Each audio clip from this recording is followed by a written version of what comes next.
India by the Bay is back with 10 special events to mark 10 years of Asia Society's inception in its beautiful heritage site. Every month we will be bringing to you music, theatre, dance, literature, film and so much more. A platform for collaboration and excellence which is in many ways epitomized by the wonderful Asia Society in Hong Kong. Join us every month online to view our digital series and celebrate 10 years of Asia Society, Hong Kong, along with India by the Bay. This year, Asia Society Hong Kong Center celebrates its 10th anniversary in this beautiful site. We are so grateful to Sanjoy, Lakshmi, and the entire team from Teamwork for collaborating with Asia Society Hong Kong to be able to bring some of the best arts and cultural events from India to Hong Kong. We look forward to continued collaborations in the year ahead.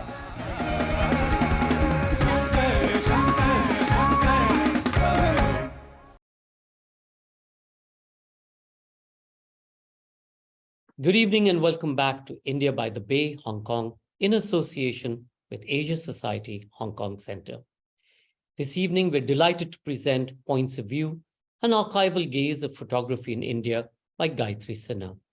Celebrated art critic and curator, Gayatri Sinha's latest edited book, Points of View, Defining Moment of Photograph in India and the Archival Gaze.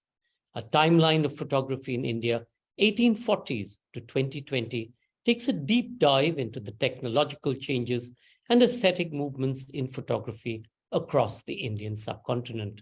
Focusing on archival and visual elements, the collection provides a much-needed kaleidoscope lens on photography in colonial and post-colonial India. Gayatri Sinha, welcome to India by the Bay. Thank you, Sanjoy. It's a pleasure to be here.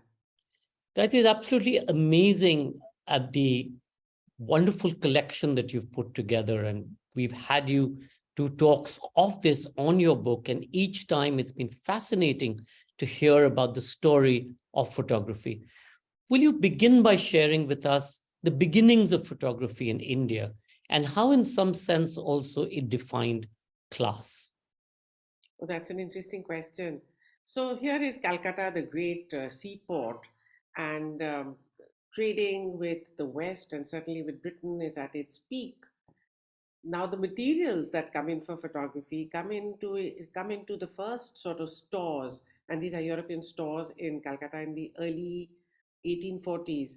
And this is a hazardous thing because a lot of the material that you used initially to develop pictures was very akin to gunpowder. So this was brought in very carefully and this was being sold. But very quickly, the Indian market picks this up. And if you read, say, Samuel Bourne, who comes to Calcutta in 1863, he exclaims, he just wanders, he sees an ad in the paper and he wanders into the Photography Society of Bengal's sort of premises, and he finds 50 people over there, all of them discussing their cameras, and he's shocked. He's shocked at the perseverance and the interest, despite the fact that the material is being imported. And then he goes as far south as Madras or Chennai, and he sees the same thing there. And he remarks that, now photography in India is a very, very established sort of pursuit. So the early beginnings are from the street, which means the studio, and the fact that they were wealthy and middle class patrons. But they were also the Maharajas, who were not perhaps in the metropolitan areas of Calcutta and Bombay, but Jaipur, Udaipur, etc. They start to import masses of equipment. We have a document recording that in 1864, Maharaja Ram Singh II of Jaipur imports perhaps 20, or at least they're dated 1864, 20 cameras. And he sets up an entire studio. Now, by 1866, the French traveler Louis Rousselet comes and in fact shares a lot of knowledge about France, but also about photographing with the Maharaja. And then this process of recording of how well the photograph has been captured, even by Indian artists, is recorded by Val Prinsep. Val Prinsep is a British photographer who's received the commission to come and make a massive painting for Queen Victoria's, for her accession to the throne. And he visits the bazaars of Delhi and he says, today I have met so many young photographers, young painters of the Delhi school of painting, and they all use the photograph. They're not working from nature. So we see that from the 1840s to the 1870s, the photograph has sort of entered into many kinds of domains: painting, studio photography, the royal ateliers, and then very slowly the first art schools as well. But Gayatri, tell me, I'm assuming that what you're talking is about glass prints and you're talking about black and white photography. How Correct. did India take to black and white photography, given that it's a place of abundance of color and much of the Absolutely. magnificence of the Indian art schools or paintings or recordings of the darbars, etc., were in color? Absolutely. And in fact, if you look at it like, say, from the 1860s to 1970, when color sort of through Kodak explodes across the world, for 110 years, you pretty much had black and white. Now, the Indians were rebellious by nature as far as a technological medium comes. If we look at it carefully, photography becomes explosive as a sort of a present and accessible medium to some by the late 1850s. This is also the time that chemical printing inks are coming in. So there are colored posters being brought in from Germany, etc. This is the time when the Mughal Empire sort of disintegrating, and the artists are literally flying out, into the other regional schools of Himachal Pradesh, Rajasthan, etc. So there's this great churn. Now, photography seems to find a foothold because it sort of um, wiggles its way somewhere deep into the kind of desire people have for representation. No longer was it only the Maharaja who could commission a painted portrait, it could also be the middle classes. But then you're right, what do they do about color? In the West, the photograph has been sort of critically determined as the instrument of representation. It documented. This is what it did. I mean, Roland Barthes in his book, The Camera Lucida, uses a Sanskrit term to say tathahat, that this is it. And actually, the Indian, even in the 1850s, determines that perhaps it could be more. And the ways that they use, the overpainting of the photograph, particularly the picture of the deceased, perhaps painting them in the colors that they loved to be, the putting of lace and other kinds of decorative elements, the same kind that you used in what they call the dressed prints of Ravi Verma and the other prints of, the turn of the century. This is how the photograph seems to enter into domains which are materially not intended originally by the medium. It also enters into temporalities which were not intended.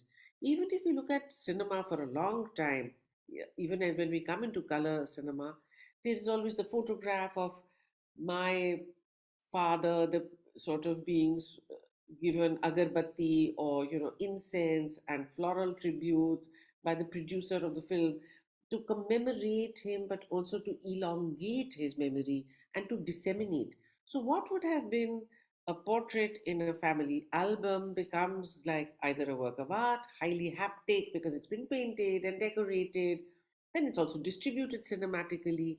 So, all of these things were what the Indian genius for photography did.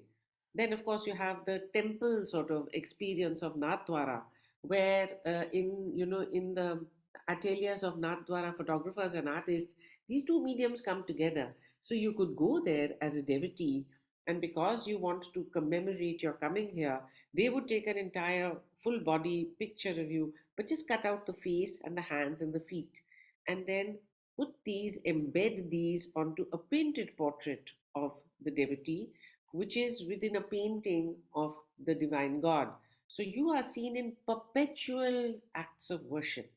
When you come home and bring it to the rest of your family, you're seen as a devotee forever. There is no there is a defiance of the moment, which is what the photograph is supposed to capture. And the photograph has been identified by critic after critic as the act of death, because as soon as the photograph is taken, it slips into it's, the past has slipped away, and this is all that you could capture of it. But in these kinds of instances, you perpetuate.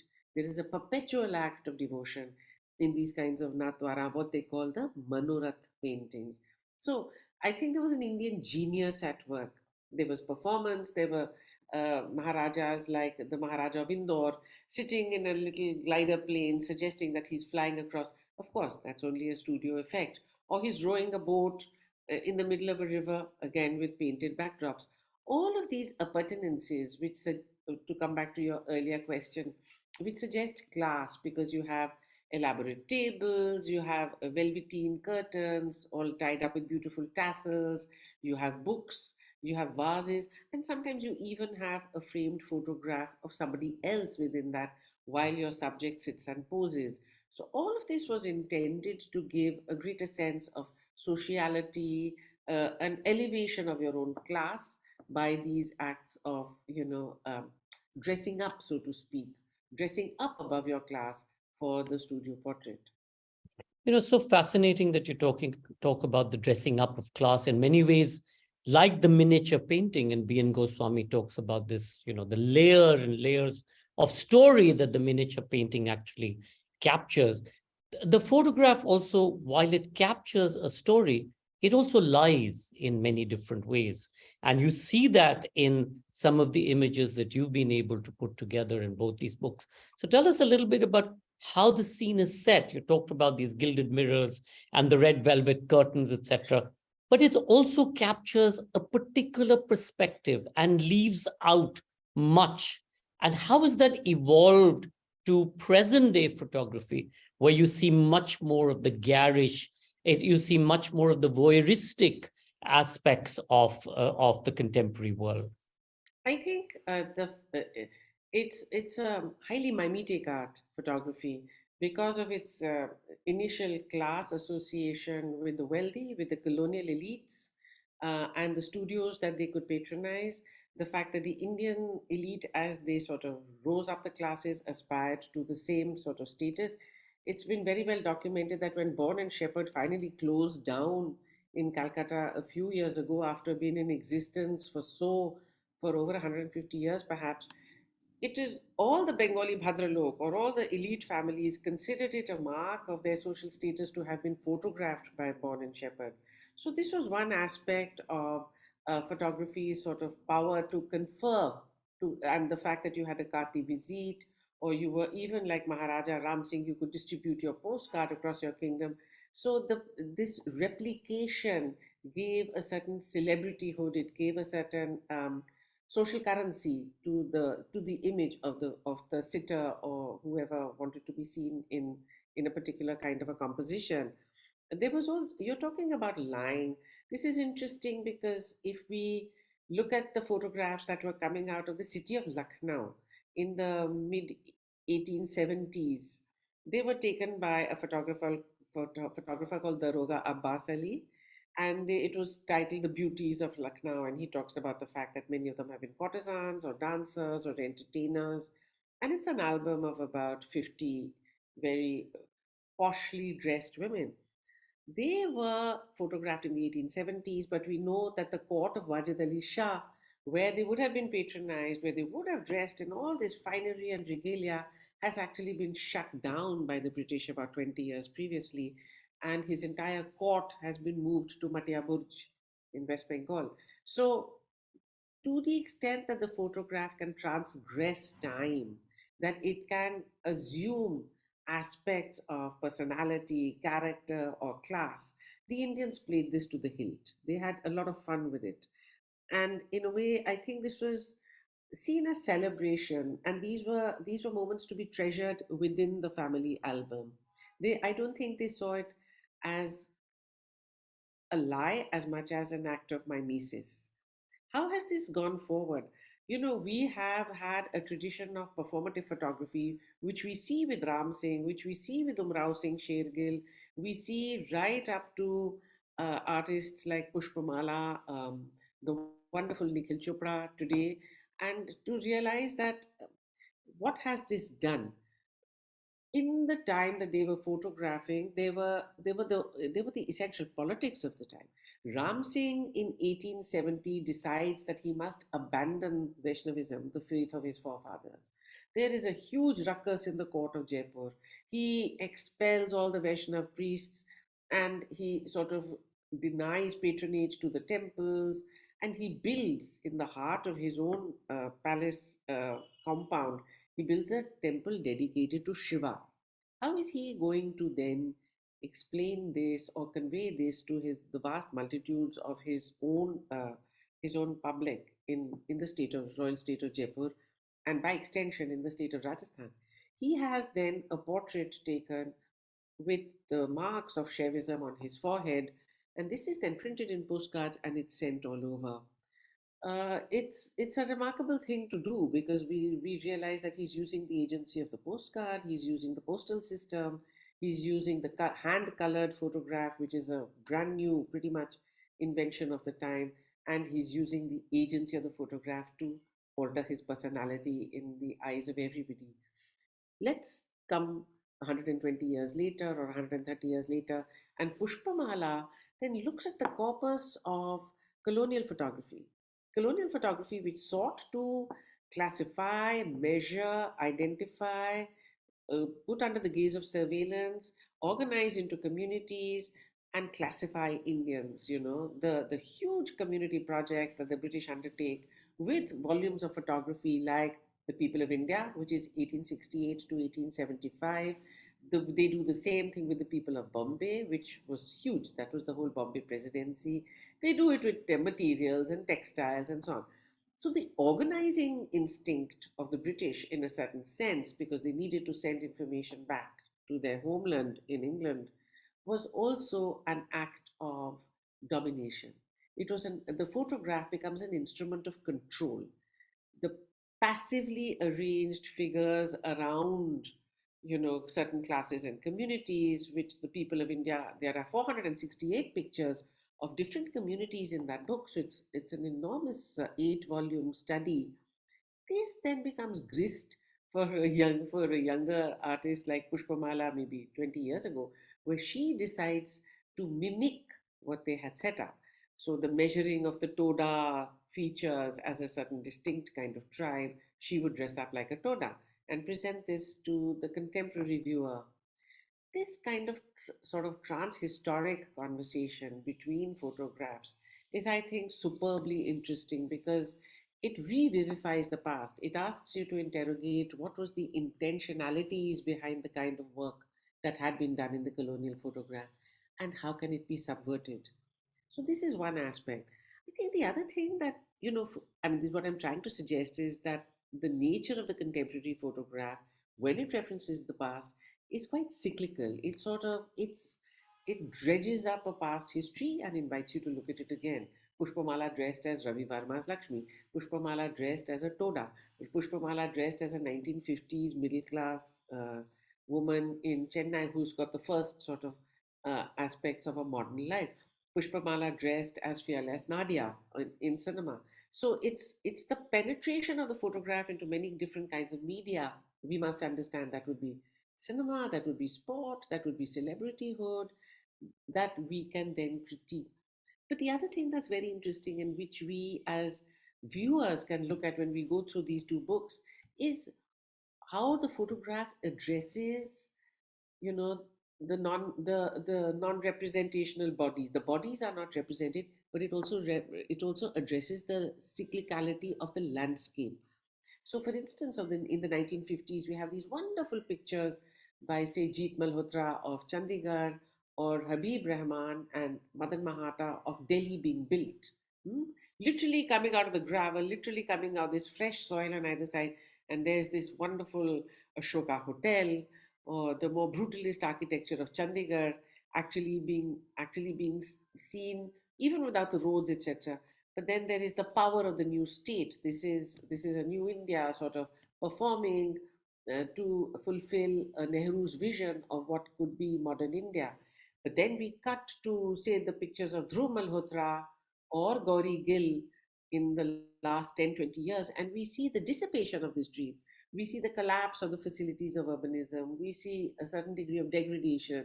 We see buildings that have been knocked off because they sort of bypass the building laws. So this kind of cyclicality, whereby we can return to the same landscape and see India literally in historic transformation, one way or the other. This is what has been such a fascinating aspect of looking at this archive. I think one of the things also that, within the archive is the whole process of actual documentation of the incidents, and that led towards independence or the independence struggle. And tell us a little bit about how the camera then became this very powerful tool for the independence movement, and how it captured, or the photographers captured, this incredible march of Gandhi, or Gandhi in Champaran, or the Salt or the Dandi March, etc., that we now are seeing to be such historical investments. And in a way, today there's an effort also to see if that can be diluted, if it can be erased. So tell us a little bit about the independence movement. Tell us a little bit about the impermanence of photography. And also the permanence of photography. And of course, that you've already talked about, yes, the yes. fact that it's recorded. I think Gandhi is a classic example of understanding how the photograph can serve your ends, and it can become. It probably strode alongside Gandhi in his entire freedom struggle. When Gandhi comes back to India and he disembarks with Kasturba, I think it is 1916, and he steps off the ship, it's important to recognize that he's not dressed in the suit that he would have worn in England as a young lawyer, or South Africa, or how he dressed in South Africa. He's actually wearing the garb of a Kathiawadi farmer. He's using the agency of the photograph at that point to disseminate an image and say that I'm a man of the soil. And we know that when in 1921 he goes to Madurai, and he goes, I think, he goes perhaps to the temple, but on the way he sees the laboring farmers, working in the hot sun, their bodies slick with sweat, bare chested, just wearing the kind of half dhoti that they would use to cover their bodies, those white pieces of cloth. And he goes into a kind of a moment of introversion and realizes that this is what he would identify with. I think this is phenomenal because, for one, he decides to take a 360-degree turn away from the way the British represented themselves, or men of the civil world, or men of his legal profession, even Motilal Nehru, all the others who belonged to that kind of class of the ruling Congress as it came about, dressed in a certain kind of way before they turned they turned to indigenous modes of dress. So Gandhi then adopts this kind of half dhoti. Now his problem is that he hates photographers. He said that in South Africa. He comes to India and he says, I've got a terrible darshan dilemma. I don't want to be chased by photographers. And yet he becomes the most attractive photographic subject of the subcontinent. We have this wonderful we now know. I did this exhibition a few years ago at the Kiranada Museum, whereby we know that the German Swiss photographer Walter Bozard was commissioned by papers in Munich to come cross land to India, because in 1930 they'd heard about this man who dressed like a fakir, or like a mendicant almost, but was leading the nation with a different kind of a spirit. So Walter Bozard comes, he photographs, I think, the marriage of the son of the king of Afghanistan on the way, and he lands up in Sabarmati. And he accompanies the march that Gandhiji makes. Now we can see the proximity of the camera to Gandhiji. Gandhiji is one among the many. He's just one among the crowd. He's not standing on a podium. He's literally one of those 75 marchers. And of course, when they reach Dandi, it has swelled into villages and villages. So you get these lovely pictures of people clad in white, coming out like streams, literally, as they are approaching the ocean. These are not streams of the water, these are streams of people coming to join into the Dandi March. And then, of course, that famous picking up of the fistful of salt, the moment of absolute protest and the civil cooperation, non-cooperation movement that Gandhi sort of initiates. Gandhi was this extraordinary subject because of the way he held his body, the way he clothed himself, his deep introversion that he, if you see the pictures of Margaret Bourke-White, Ari Cartier-Bresson, Kulwant Roy, all of them photographed Gandhi as silent, as deeply meditative, even within a very large crowd. And he communicated a personality which was of such great acceptance globally. Gandhi really makes, I think, the Indian subject photographically famous across the world. He's on Life magazine, he's on all the major European newspapers, and of course this. We mustn't forget, Sanjay, all the nationalist leaders of India were very smart. They understood the power of the media. So whether it is Lokmanya Tilak, whether it is Gandhi, whether it is some of the southern leaders, they all have newspapers. They all initiate newspapers whereby they are able to carry pictures. Gandhi's picture could not be reproduced, say cinematically. So in movie halls, if they wanted to give, I mean, you couldn't talk about nationalism. There was such censorship.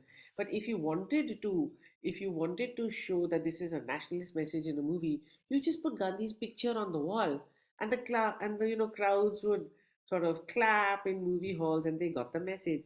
And this thing of putting the picture on the wall to convey a certain sense of ethical propriety or morality. You see it right up to the 1950s and the 60s, even in films like Sujata, where there is a marriage of a higher caste boy with a lower caste girl. There is the picture of Rabindranath Tagore and Gandhi in the backdrop. So this sense of the picture, the photograph determining India's ethical values, it becomes a crucible of a kind, for recognition. And this is important because we were very much, there was very limited literacy. At the time of independence, it was 15%. But Gandhi dressed like a mendicant or dressed like a fakir, absolutely eliminated he came from a mercantile background.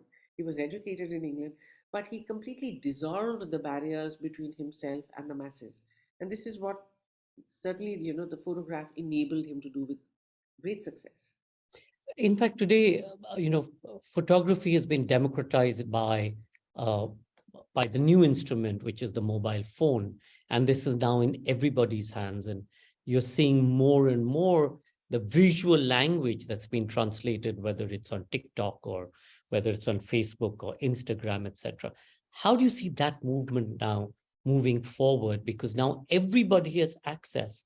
Everybody is recording every second of their lives, so rather than enjoying the moment, you're capturing the moment in many ways to record it as part of your memory or as part of your propagated memory. There's a huge amount of visual chatter across the world because images fly thick and fast all the time. So this, I think, complicates things, and it's also a great enabler. If there is a conservative gallery system for art or for photography in the space in which you live, there's always Instagram. The outreach, I mean, in the younger generation, people are buying art by looking at it on Instagram. They don't need to go to a gallery. It's cheaper, it's faster. There's a one-to-one contact with the artist. It's the same with photographs, and also by posting on Instagram, young photographers are getting noticed, even being awarded. We've done that on Critical Collective. We gave an award some time ago to a young photographer because his work was so exceptional, but he hadn't been in any gallery space, he hadn't been in a printed book or anything like that. The problem with this is that the discursive space or the space for discussion, or let's just say absorbing what is the meaning of this content, how do we can we classify, can we understand, can we even retrieve, is on very shaky ground. So you have, on the one hand, you can have conservative academics. On the other hand, you have this absolute highway rushing along at terrific speed, but it's difficult to pin down, it's difficult to penetrate, and difficult to hold. So you can at best pluck out of it what you like and then bring it into a space where you can try to resolve it in some way or the other. The other very interesting thing has been, the wedding photograph or even the matrimonial photograph of, I mean, we've got one in our house where my mother is posed in one of her homes. And obviously the studios come to the house in this beautiful thing from the 1920s or late 1920s. And that matrimonial photograph then became a very important aspect of the wedding. Today, of course, weddings are, you create your wedding, whatever prenuptial photographs, and you get recorded in fancy places, pretty much like the Bollywood movie, which used to move from place to place. The music of that movie used to be set once in Switzerland, the second time in Kashmir, the third time against the pyramids. Tell us a little bit about that story about matrimonial photography. So it's interesting. There are studios in Delhi, like I think there is Paul's photo studio, which is near the North Campus. It's it's a four-storied building. It's extremely famous, and that's where it's believed that if you get your photograph taken there, then your daughter's bound to get married. The matrimonial photograph in middle class and maybe other parts of India as well is the first introduction of the girl in the arranged marriage. So it is really her passport or her entry into a bigger conversation, into that particular match. People pay a huge amount of attention to that. They spend a lot of money on it, and it's something that it's something that is also built on a level of trust. It has to be from a studio that you can trust, so that it hasn't been too touched up, or it hasn't been, she's not actually shorter than she appears or anything like that. I mean, those are some of the small things. But I think what you're talking about is the fact that wedding is now an industry. It's a massive industry. It's got a huge amount of people in it. It's no longer a family to family aspect of contact. And this has sort of, in this, the photographer is just a part of it. Now, if you remember, your mother's portrait would have, I mean, she would have told you that this was taken at a particular time, or this was taken at a particular event. Whereas now the photographer sort of enters into the domain of maybe the girl's family or where the boy's family is, and spends those 5 or 7 days with them, taking pictures constantly. So the narrative that's built around it is really on 2 or 3 tiers. One is for public consumption, where they are, as you're rightly saying, they're posing against glamorous backgrounds uh, in multiple uh, in multiple sets of clothes, and very often the colors are all color coordinated. They've got designers, etc., to make that kind of ensemble. But then there is also the candid moments, etc., which are meant to, be on your pen drive or on your home video, and you're supposed to revisit those moments. So the wedding is actually, it is the event that you choreograph. It's something else. And I think it's every family determines, this is there is no coda for how a wedding shoot should happen. I think every family determines how they want this done. But the photograph, there are two photographs that I mean, which pop up today in the popular advertising on television. One is of a photographer, that's Ranveer Singh, the actor. He's looking at a group of people, and they're all in ethnic clothes, like the kind of scene that you're describing. They're all spectacular regalia, etc. But there's one man in a suit, and he tells that guy, "Move, move, move, move." And this group photograph is standing. Then he gets him completely out of the frame, and this man he must be a close relative, says, "What are you doing? I'm not in the frame." He says, "You shouldn't be. If you come, you should be dressed up." And he, of course, is in this wonderful set of clothes himself. So this thing about the performative aspect of a wedding is performed, that's very strong. And the other is an advertisement which you hear. You look at this woman, you don't know what is the exact environment, but she's addressing somebody and saying, "You know what? We have no money. We have no money to pay for the child's education, and if this happens, I will have to take him out of school. Why didn't you fulfill this? And it's actually for a policy. It's for an insurance policy. So this act of addressing the photograph, that's also a cinematic device which we've seen in thousands of movies. But we see it in even we see it in people's homes where people garland and, they still wave sticks of incense and address the ancients who've gone on their way and say, "Bless us for this," or "Bless my child for that." So this relationship in the photograph is a dynamic one. It's Some things are lingering on and staying on because This is past practice. You sort of, you don't need to paint the photograph any longer in the way that it used to. But the garlanding and massive pictures of the dear departed, sitting in people's foyers or family homes as acts of reverence are very, very strong still. And they're very alive. I mean, even on any occasion, I would offer a plate of sweetmeats to my parents' photographs or my grandparents' photographs. And certainly when the kids are going to get married, they will take their blessings from this photograph. From the photographs, sort of exactly. commemorating both these. So they're alive. In our They're world, alive. these photographs are alive. Gayatri, I Yeah, want to iconic. end by asking you, how did you come to this, your story, and how, and in creating these two completely invaluable sort of books, what is it that you found? What's the discovery that you made in this process? I mean, the discovery of the books would be because I've been fascinated by photographs, I think, since I was about 5 or 6. My father actually died when I was very young. I was 2 years old, and my brother was 4. And he left behind his Rolleiflex camera, his Carl Zeiss lens, of course, the Rolex watch, cufflinks, etc. But the photographic equipment was all there. The tripod, albums, beautifully stacked albums of my mother, whom he loved very much. And we were sent to boarding school, and when we came from boarding school, there was every holiday there was the ritual of taking the picture. My mother would take the picture, the Rolleiflex camera would be, and you could see it on the plate, and we were photographed. And there was the reminder of my father's love for photography, and in the holding of the camera or including him in this composition, somehow there was a vivification of the family of 4 was now completed only through the camera.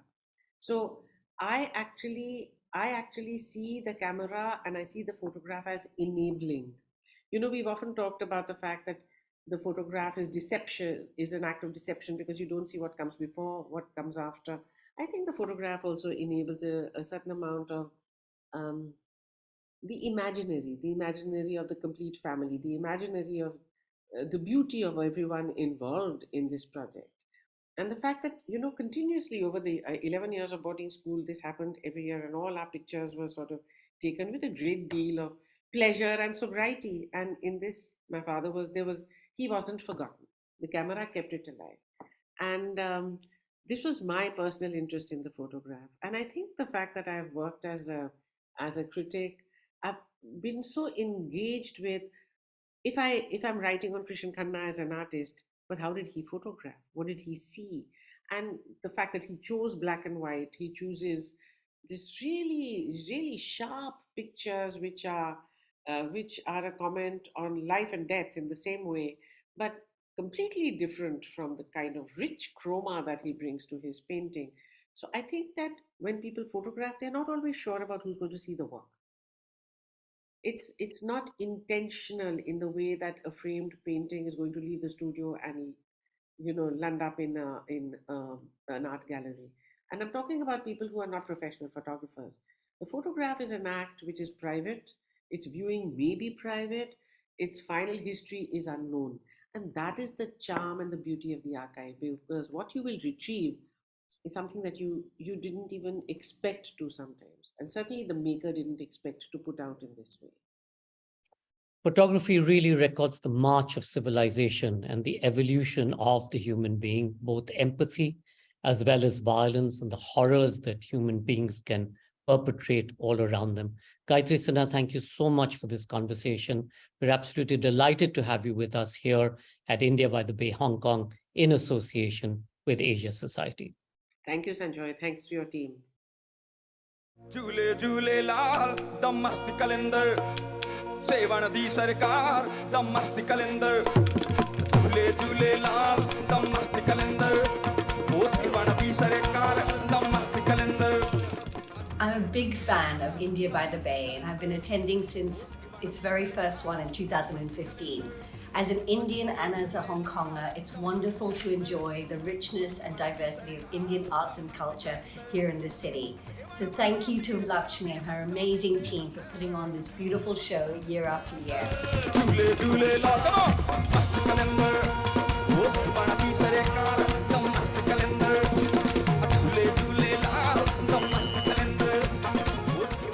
India by the Bay is a phenomenal festival by itself in Hong Kong. Each year they've brought all kinds of art, be it theatre, music, dance, film, food and much more. I've just been one of the lucky ones to have attended every one of them. Just love it.